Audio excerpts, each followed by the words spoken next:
صباح الفل يا زميلي واحلى مسا عليك. يا سلامة، كان نفسي اعمل برنامج في رمضان ينافس برنامج رامز جلال، بس الحقيقه ما كانش فيه وقت ولا حد مشهور اعرفه متخانق مع حد مشهور تاني، فجبت 2 قرايب وخليتهم بعض. النهارده معانا انفلونزا وهيثم، بينا نشوف ازاي هنخليهم بعض. بس قبل ما ندخل قدر كم الصرف والمجهود اللي اتعمل على الفيديو ده، ودوس لايك مسمسم وسبسكرايب وفولو الاكونت الانستجرام وبيج الفيسبوك، وهتلاقي كل ده في الديسكربشن. وما تنساش تصلي على اشرف الخلق سيدنا رسول الله صلى الله عليه وسلم. يلا بينا يا زميلي. مساء الخير يا انسه منى مين يا عم انت؟ انا اسمي مريم. مش مهم يا برنسيسه، ده انت عالبطين. الاسامي دي كلها بتاعت ربنا ما شاء الله. التقوى بتسقط من وشك. لا انا خلصت جيش من 10 سنين. من كام سنه؟ انت بتكلم مين؟ انت من كام سنه؟ يعني ايه؟ مواليد سنه كام هجريا؟ امتى؟ Really nigga؟ انت بتتعاطى حاجه؟ يالا اسمي محمود انفلونزا، مدير بنك سيبي. بنك ايه؟ هكتبها لك انجليزي عشان تفهمي. بتاع راعي النادي الاهلي اللي طلع في الاعلان بتاعه كابتن الشحات مبروك رئيس الاهلي. ايه ده؟ عاوز ايه انفلونزا مني؟ انا بعد كده هضرب جوان عشان اعرف اتواصل معاكم. ما هو مش طبيعي اللي بيحصل ده. عاوز اتعرف عليكي واتجوز معاكي بالاصول والحلال. طيب يا سيدي شكرا كفايه. انام معاكي واحط وادخل البويض عند حيواناتك المنويه ونجيب عيال كتير. 5 محمد و5 منار. بحبك. قلتي ايه؟ اجيلك دلوقتي؟ تيجي فين يخرب بيت امك؟ الله يسامحك. اهي امي سمعتك وعماله تعيط. ترجع حد يغلط في امك سمعتني ازاي؟ اتاسفي يا بنت. يا الله. كله الا طاعة الوالدين. امي دي يا ابويا فضل فيها ساعه الا ربع لحد ما جابتني. لا يا باولو، ما انتش يا باولو. ساعه الا ربع يا تقول بالراحه وهو مش سايبها، وعلى اخر الزمان تتشتم منك انت يا امي. ثم امي لحد اخر يوم في عمري. اتاسفي يا سافله. انا اسفه.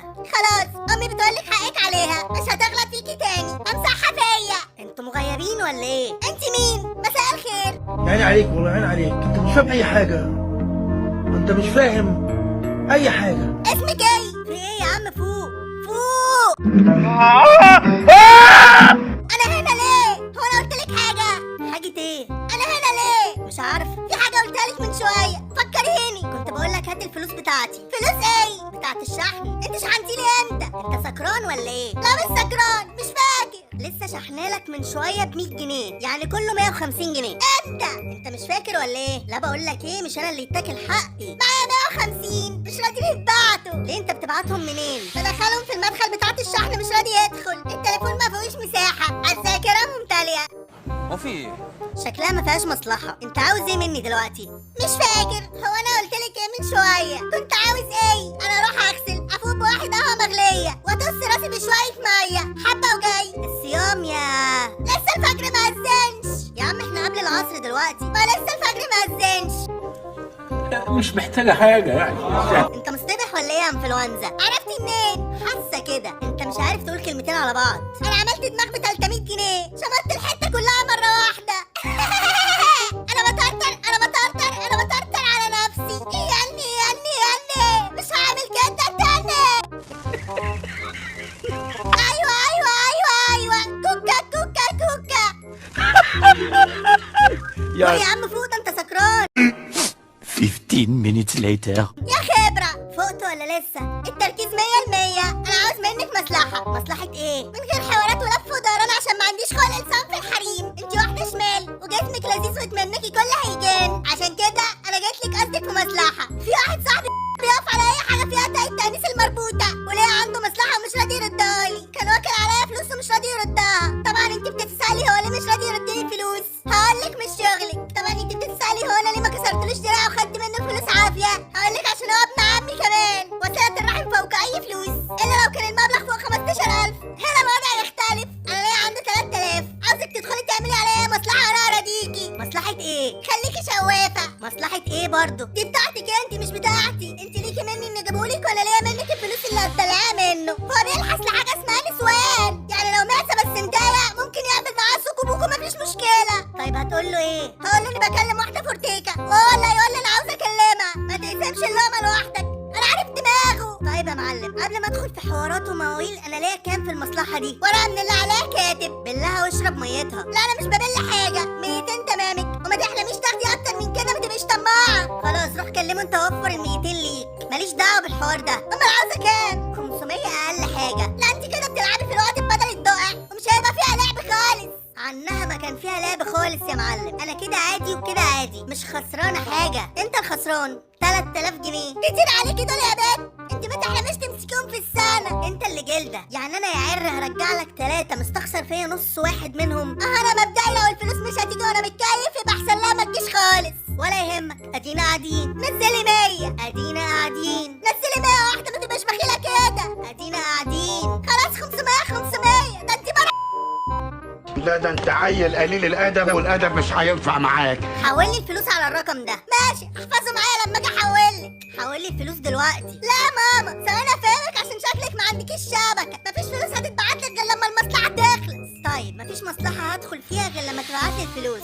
انت شغاله نار ونير كده ليه؟ ما بتريحيش ابدا، يا ريتني ما طيرت الدماغ. الحق ما يزعلش يا معلم. عاوز ننصب على ابن عمك وما تديليش حقي؟ ده مش نصب، ده حقي. نصب، حقك، مستحقك، كل ده كلام في الفاضي وما يشغلنيش. امال ايه اللي يشغلك؟ بصي من الاخر مش داخله في حوارات غير لما اخد حق الشغل اللي هعمله. هو ده بقى شغل هو كمان؟ مش هيرجع لك حقك يبقى اسمه شغل. بصي من ابو اخر، هتاخدي نص الفلوس قبل الحوار ونص الفلوس بعد، ولو مش على كيفك يبقى تتنطر المصلحه عادي، عشان ممكن ما تعرفيش ترجعي منه قرش، وساعتها الفلوس هتبقى حلالك بلالك. ده نهايته معايا. امين. حول الفلوس دلوقتي على فودافون كاش. طيب 2 hours later. وصلك البراديس؟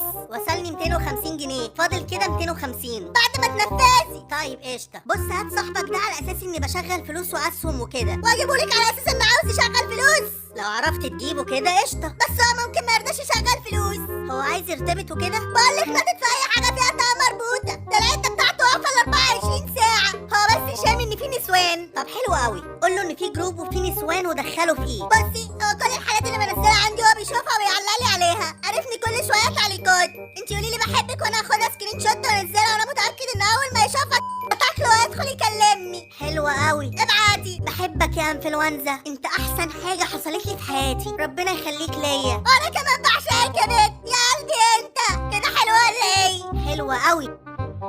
عايز ارجع يعني اطرش، بالتعبير البلدي استنطق. اكتب عليها ايه في الحالة؟ اكتب اي حاجة. اكتب ايه يعني؟ اكتب العشق واحد بس، ربنا يخليكي ليا يا حبيبتي. ماشي. 15 minutes later. دخل كلمني وسألني مين دي. طب قلت له ايه؟ قلت له دي واحدة معروفة من على النت. قال لي عرفني عليها. قلت له دي تخصني. قال لي خلاها تعرفني على واحدة صاحبتها. عمال يتنطط دلوقتي. تمام، دخلني معاك جروب وفهمه اول ما يدخل الجروب اني بشغل فلوس وكده، واني شغلت لك فلوس وكسبت كتير، 5 بواكي مثلا. ماشي يا متدلع. بص عامله ايه؟ الحمد لله عنب يا انفلونزا. في واحد صاحبي عاوزك تدلعيه. بحبك. ايه ده في ايه؟ هو ماله ده؟ عاوز حنان. بس انا اسمي مريم. انا عاوز حنان دلع ورومانسيه نسوان.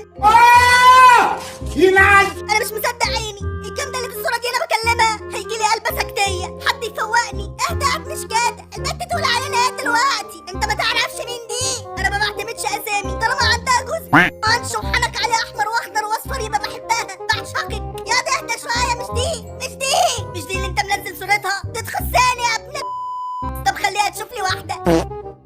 انا ده سعادة اللواء. مين اللي انت جايبهولي ده يا محمود؟ هو انا من امتى بتعامل مع الاشكال دي؟ كنت فاكره اصدقائك راقيين. لا بقول لك ايه يا بنت انتي، ما تاخديش في نفسك قلم. لا انا كعب على اللي جابك، كلنا ولاد 9. اسكت يا انت ما تعرفش مين دي. لا على كده ده اخر تعامل بينا يا محمود. شوف حد تاني يشغل لك فلوسك، انا هرد لك كل اللي انت دفعتهولي. اورفوار. لا ماليش دعوه، انا حبيبك يا مريم. انا ذنبي ايه بس؟ ذنبك انك دخلت الكائن ده وقل ادبه عليا. حقك عليا، ده حمار ما يعرفش حاجه وهيتقدم. خبر يا محمود، انت مخك خف ولا ايه؟ بتهزقني عشان مره؟ اسكت يا حمار انت، ما تعرفش حاجه. ده ايه سبب العز اللي هبقى فيه؟ عز يا ابو عز، انت لا تاكل بكره هتشوف انا هبقى فين. اتك على الصبر بس.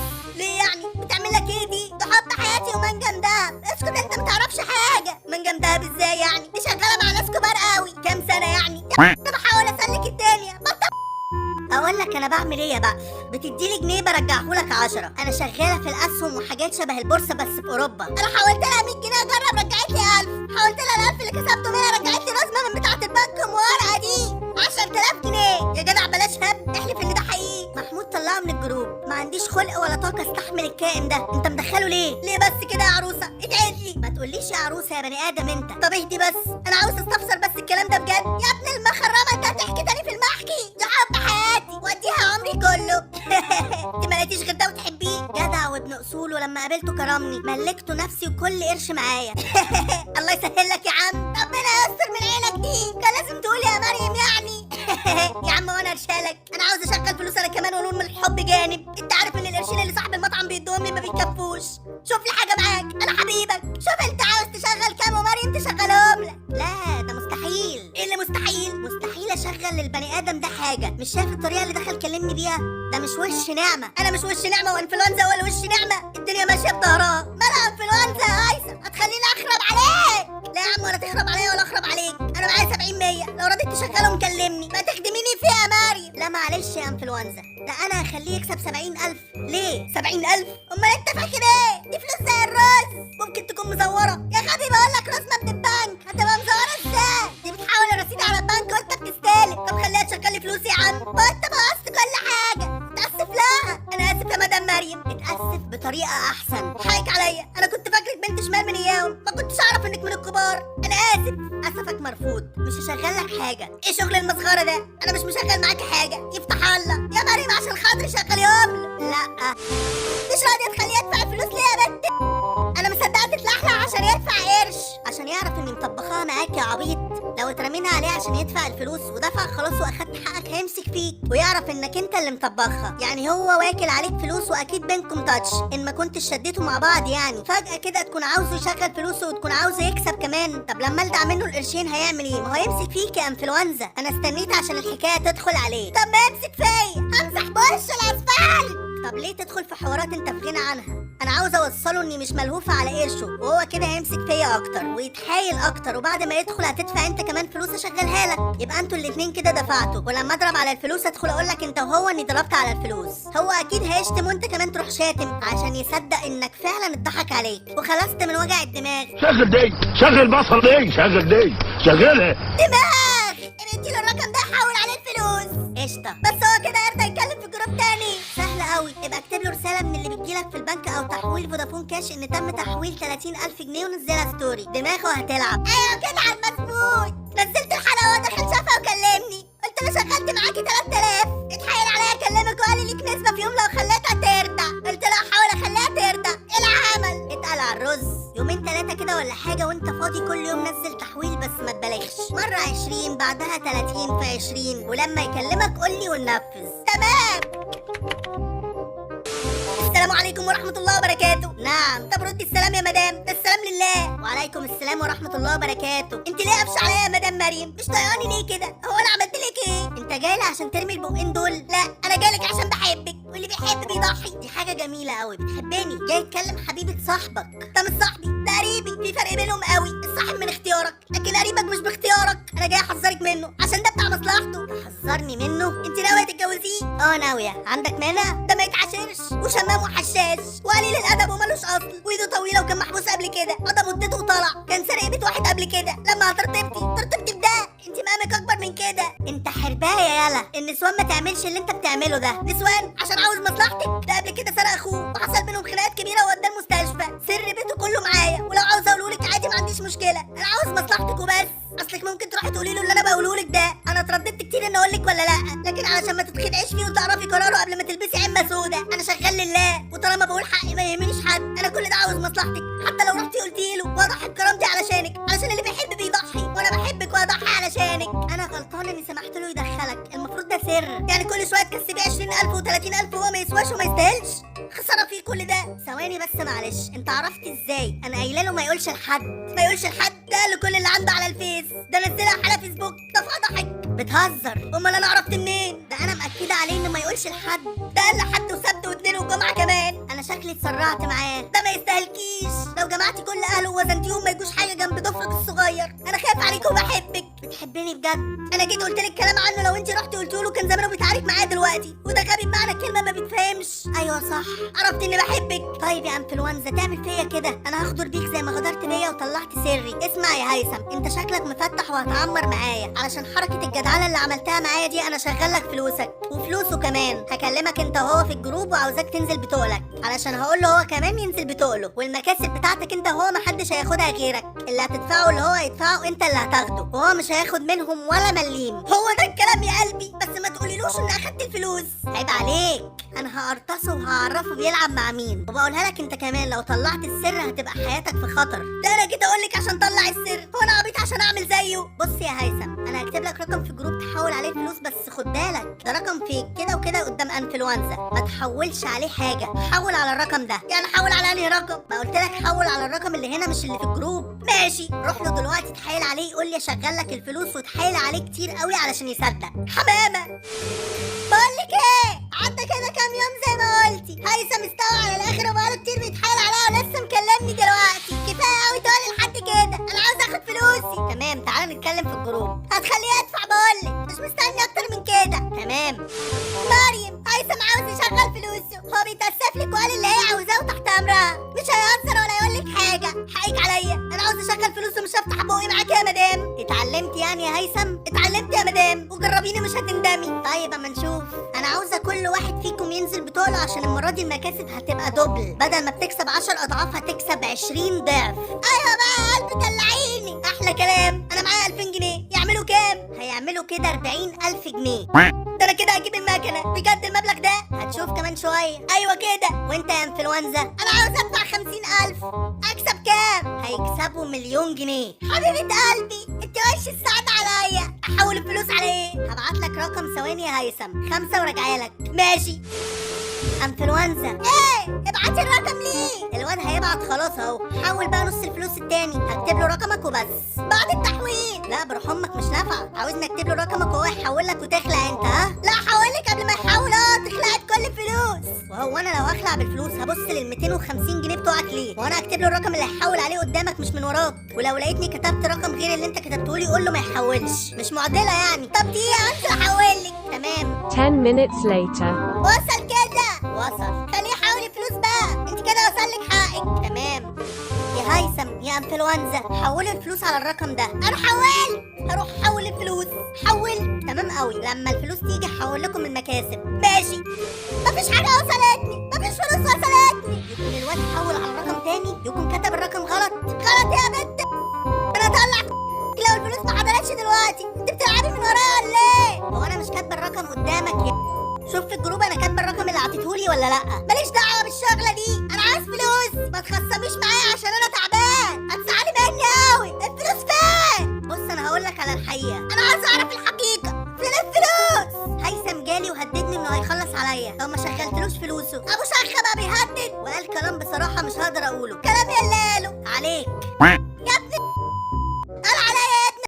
ده مش قادره اقول بصراحه. قولي يا بنت. قال عليك انك حرامي وشمام وكنت مسجون قبل كده، وان يومك لسه ما جاش، ولما يجي يومك هيعلم عليك. انت بتوقعيني معايا يا بنت. هو قال كده بجد؟ روح اساله. طب انا راجع وهساله في الجروب قدامي، ولو طلعتي بتحوري هعرف اوصلك. طب ارن عليك افهمك كل حاجه؟ ده انا اللي هرنك انت وابن. تعالى ما خدهاش حمار في مطلع. ماشي يا ولاد مش هيتنصب عليا مرتين. انا الكلام اللي جاي فعل.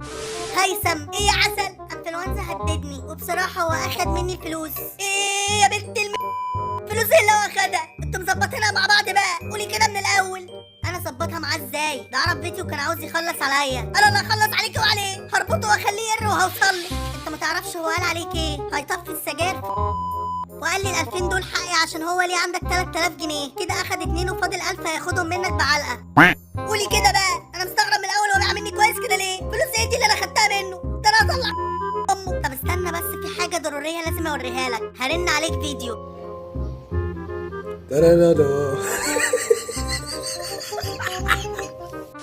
يا ابن انت ولد كده خلاص قفلت يومك انت والانفلونزا خرا يا ولد. يا ابن بعت لي ولد يضحك عليا، علمت عليا في 2000 يا انا جاي لك اطلع امك ومش هتخلص معاك. خليك في مكانك يا ابن. انا اللي جاي لك. انا حرامي وشمام ورحت سجون. ده انا والفلوس اللي خدتها مرتين دي انا هاخدها منك واطلعها على جدتك ضرب النهارده. طب انا مستنيك يا ابني. والفلوس اللي انت خدتها مني دي هخليك تصرفها على العلاج اللي هتشتريه بسببي من اللي عمله فيك. والواد اللي بعتهولي ده ليه حساب تاني، جايلك وحسابني يا ابني لو تعرف. تعالى انت وخليك ذكر. صلي على النبي. صلي على النبي. يا ضربوا الافغان، ضربوا الافغان. وحد لاجيلك. انا راكب التونة وجايلك. اعرفك ازاي تعلم عليا. انا هوريك الوش التاني. انا اللي اعرفك ازاي تعلم عليا، ومحدش هيوريك الوش التاني غيري. تعالى انت بس يا ابن انا بغتغك. يا جماعه عيب، انتوا قرايب، عيب اللي بتعملوه ده، اكيد ده شيطان دخل بينكم. دارك بعد يا بنت بعد ما افضلك انا اللي اعرفك يا ابن